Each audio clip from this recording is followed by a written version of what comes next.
নমস্কাৰ আপোনালোক সকলোকে স্মাৰ্ট টিউটৰিয়েললৈ স্বাগতম জনাইছো। আজি আমি ক্লাস 10 ৰ এটা ইম্পৰ্টেন্ট চেপ্টাৰ বৃত্তৰ বিষয় আলোচনা কৰিম।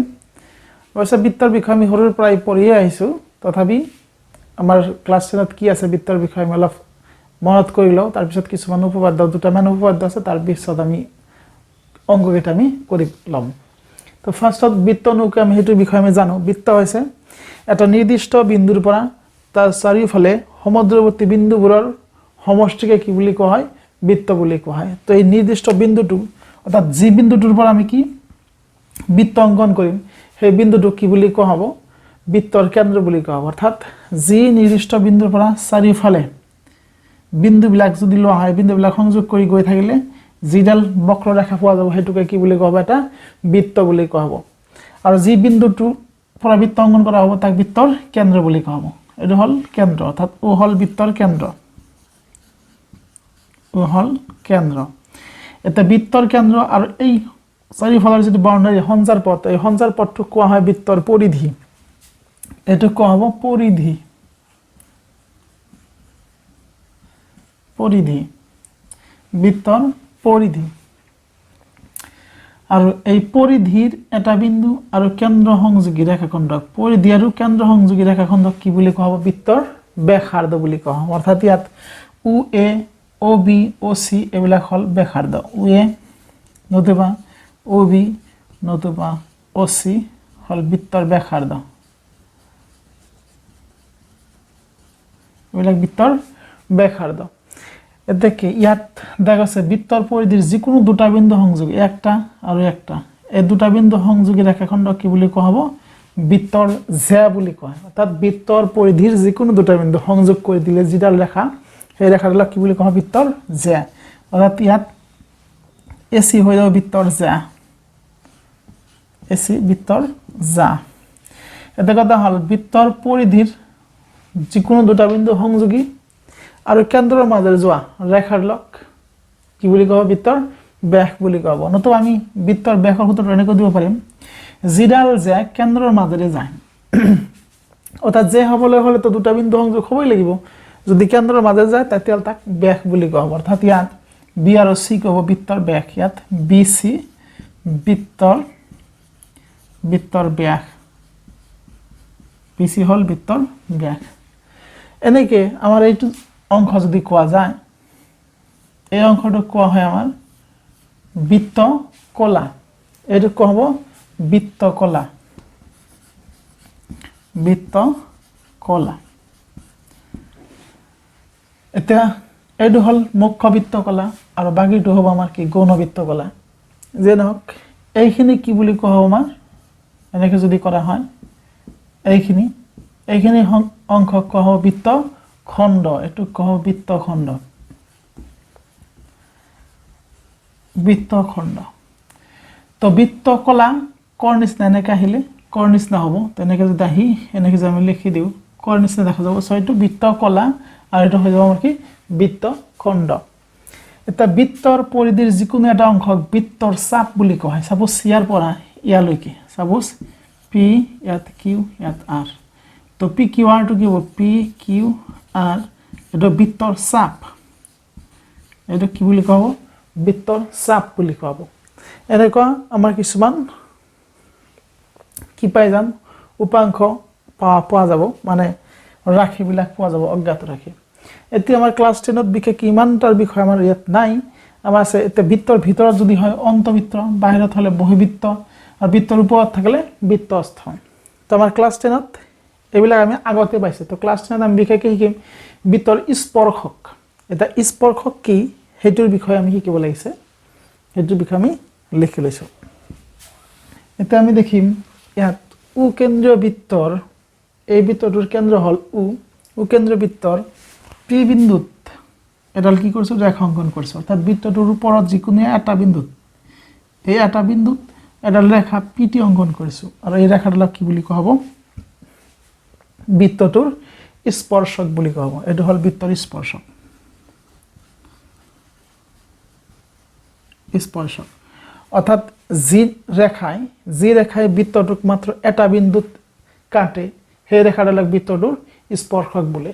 আমি ডেফিনেশ্যনটো লিখি দিছোঁ যে স্পৰ্শক হ'ল যি ৰেখাই কোনো এটা বৃত্তক মাত্ৰ এটা বিন্দুত কাটে তাক বৃত্তটোৰ সেই বিন্দুত কি বুলি কোৱা হয় স্পৰ্শক বুলি এতিয়া এই বিন্দুটোক কি বুলি কোৱা হ'ব স্পৰ্শ বিন্দু এই পি আৰু টি কি বুলি কোৱা হ'ব স্পৰ্শক আৰু যি বিন্দুত স্পৰ্শকে বৃত্তটোক কাটে তাক স্পৰ্শ বিন্দু বুলি অৰ্থাৎ পি টি হ'ল স্পৰ্শক আৰু এই পি বিন্দুটোক কি বুলি ক'ব এই বিন্দুটোক কোৱা হ'ব স্পৰ্শ বিন্দু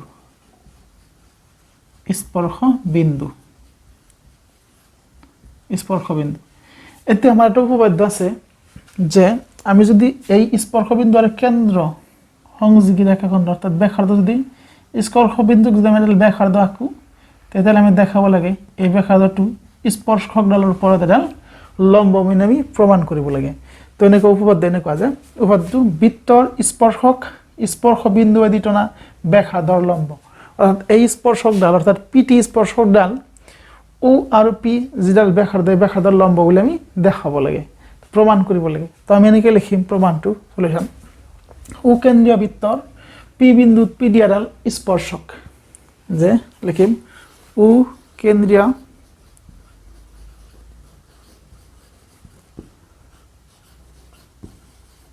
বৃত্তৰ পি বিন্দুত পি টি এডাল স্পৰ্শক আৰু অ পি বৃত্তটোৰ ব্যাসাৰ্ধ অ পি বৃত্তৰ ব্যাসাৰ্ধ প্ৰমাণ কৰিব লাগে যে প্ৰমাণ কৰিব লাগে যে OP perpendicular PT তাই প্রমাণ দেনে লিখিম প্রমাণ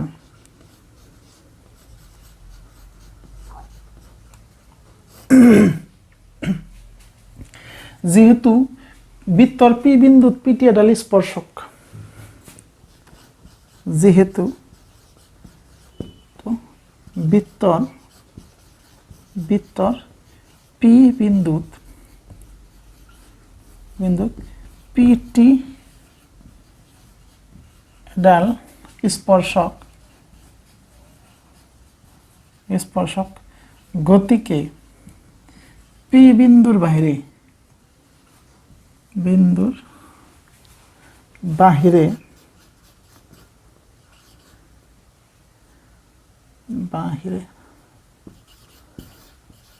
বাহিরে P বিন্দুর বাহিরে আন সকলো বিন্দু কি হ'ব লাগিব P বিন্দুৰ বাহিৰে আন সকলো বিন্দু কি হ'ব লাগিব বৃত্তৰ বাহিৰত হ'ব লাগিব কাৰণ আমাৰ কৈছে স্পৰ্শক মানে কি একটা বিন্দুতে কাটিব পাৰিব গতিকে এইডাল ৰেখাৰ ওপৰত যিমানটা বিন্দু আছে লাখ লাখ বিন্দু আছে এটাহে বৃত্ত থাকিব আৰু বাকি এটা কি থাকিব লাগিব বাহিৰত থাকিব লাগিব হেতু লিখছো বাহিৰে আন সকলো বিন্দু বৃত্তৰ বাহিৰত থাকিব লাগিব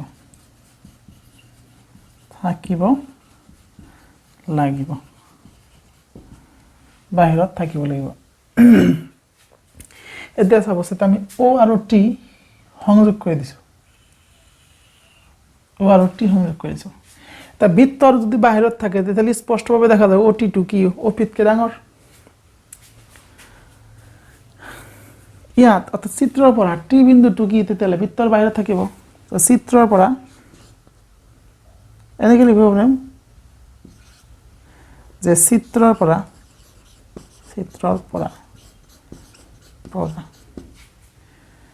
যে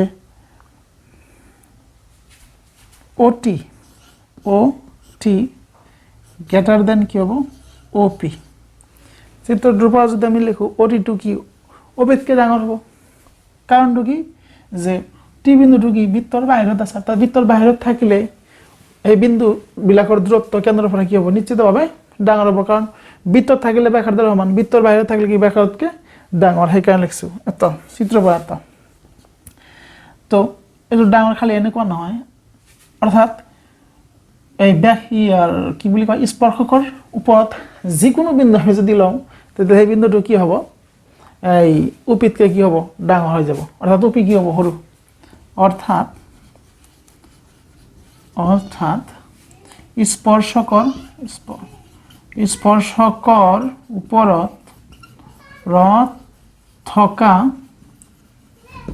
স্পৰ্শকৰ ওপৰত থকা সকলো বিন্দু সংযোগী ৰেখা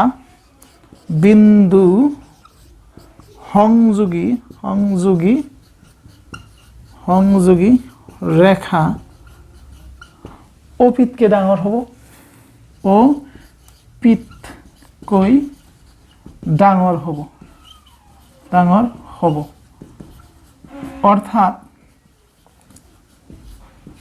অৰ্থাৎ OP আটাইতকৈ সৰু ৰেখা অৰ্থাৎ OP আটাইতকৈ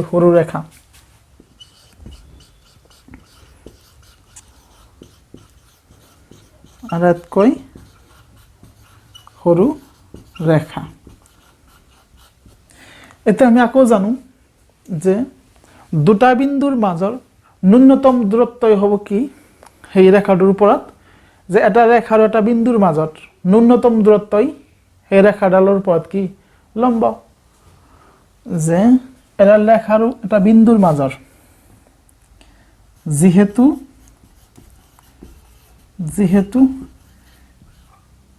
একটা বিন্দু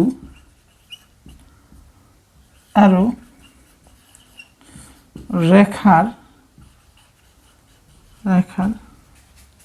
মাজৰ নিম্নতম দূৰত্বই ৰেখাডালৰ ওপৰত লম্ব মাজৰ নিম্নতম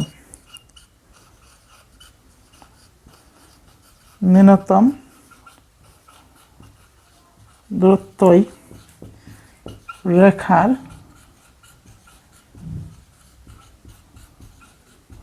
ওপৰত লম্ব গতিকে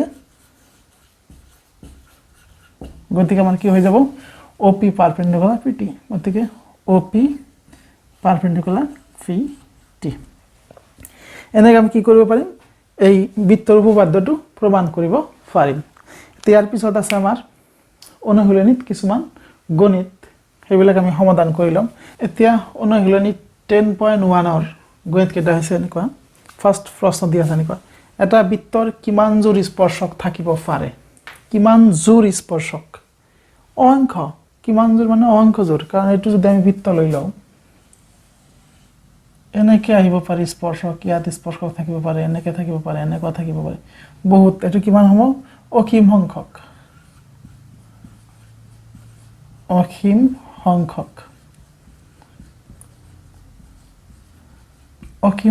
স্পৰ্শক থাকিব কিমান জোৰ অসীম সংখ্যক থাকিব পাৰে চাৰিওফালে অসীম সংখ্যক কাৰণ পৰিধিত অসীম সংখ্যক বিন্দু আছে তো অসীম সংখ্যক বিন্দু প্ৰত্যেকটো বিন্দুত যেহেতু এটা স্পৰ্শ ৰাখিব পাৰে তো কিমান জোৰ স্পৰ্শক হ'ব অসীম সংখ্যক হ'ব সেইটো তাৰ পিছত আমাৰ দিয়া আছে খালী ঠাই পূৰ্ণ কৰা এটা বৃত্তৰ স্পৰ্শকে ইয়াক ড্যাশ বিন্দুত ছেদ কৰে আমি জানো স্পৰ্শকে একটা বিন্দুতে ছেদ কৰিব লাগিব তো কেইটা বিন্দুত এটা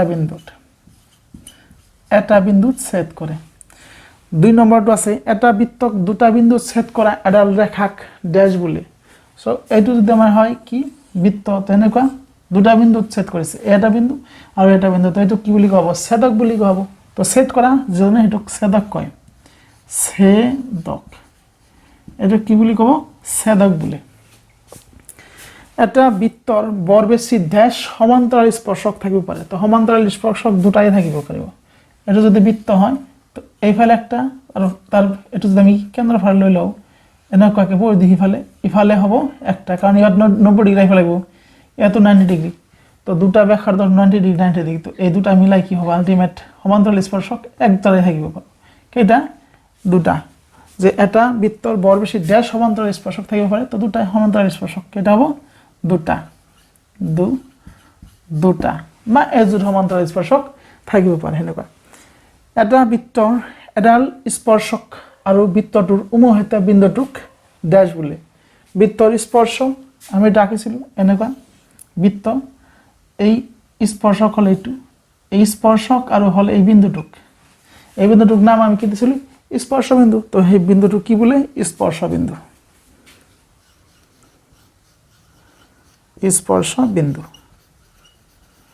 কি বোলে স্পৰ্শ বিন্দু বোলে তো তাৰ পিছত 3 নম্বৰ কোশ্চেন ৰেডি আছে 5 সেন্টিমিটাৰ ব্যাসাৰ্ধযুক্ত এটা বৃত্তৰ এটা বিন্দু পিত টনা স্পৰ্শক পি কিউবে কেন্দ্ৰ ও মাজেৰে যোৱা এডাল ৰেখা কিউ বিন্দুত লগ লাগে যাতে ও কিউ 12 সেন্টিমিটাৰ তেন্তে পি কিউৰ দৈৰ্ঘ্য হ'ব কিমান আমি এটুক যদি পিকচাৰ আঁকি ললো পিকচাৰটো আঁকি আমি বাহিৰ কৰিলাম এটু হালদম এটা বৃত্ত ইয়াত একটা বৃত্ত আঁকি দিছো এনেকুৱা ও কেন্দ্ৰীয় বৃত্ত আছে 5 সেন্টিমিটাৰ ব্যাসাৰ্ধ সাপোজ লৈ লৈছো এনেকুৱা ইয়াত আমি কি কৰিছো স্পৰ্শক আঁকিছো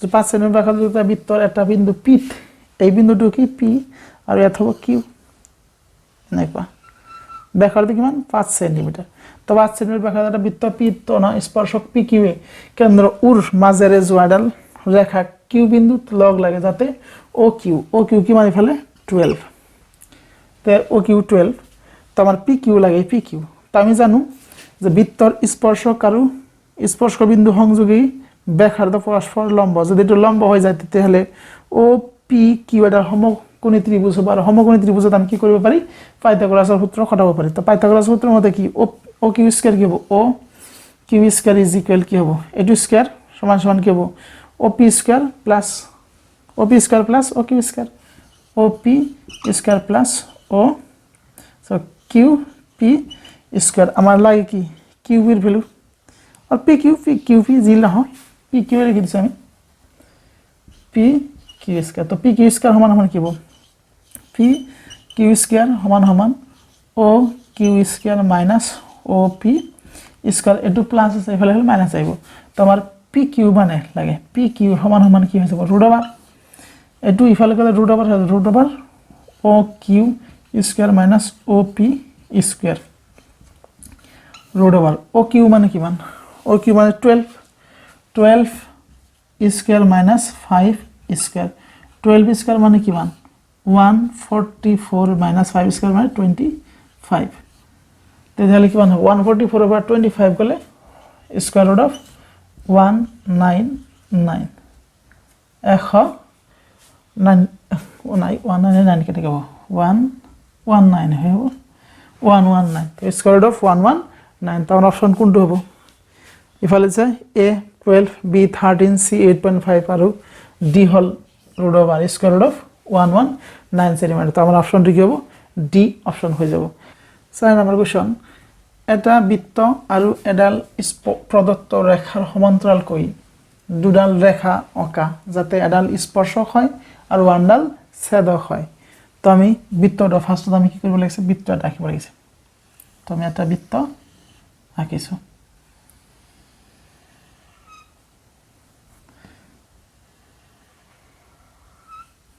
বৃত্ত আমি একটা আঁকিলো এটা হলো একটা বৃত্ত তো আমি একটা রেখা অঙ্কন করি সমান্তরাল রেখা সাপোজ এল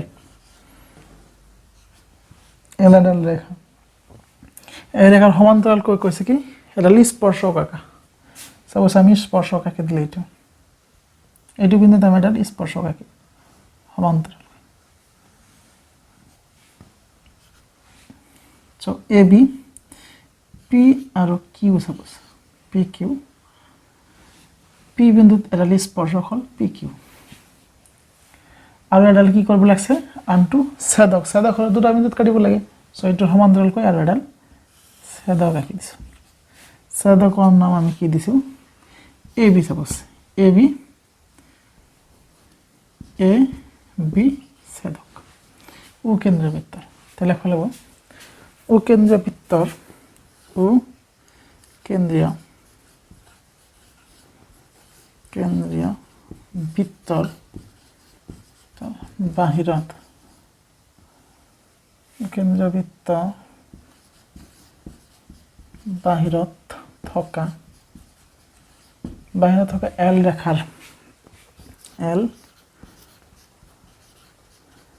ৰেখাৰ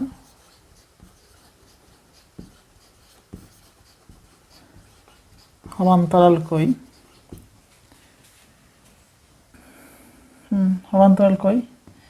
PQ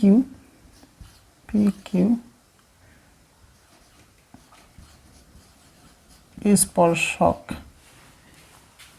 P বিন্দুত আৰু AB স্পৰ্শক AB ছেদক A আৰু P বিন্দুত AB ছেদক অঙ্কন কৰা হ'ল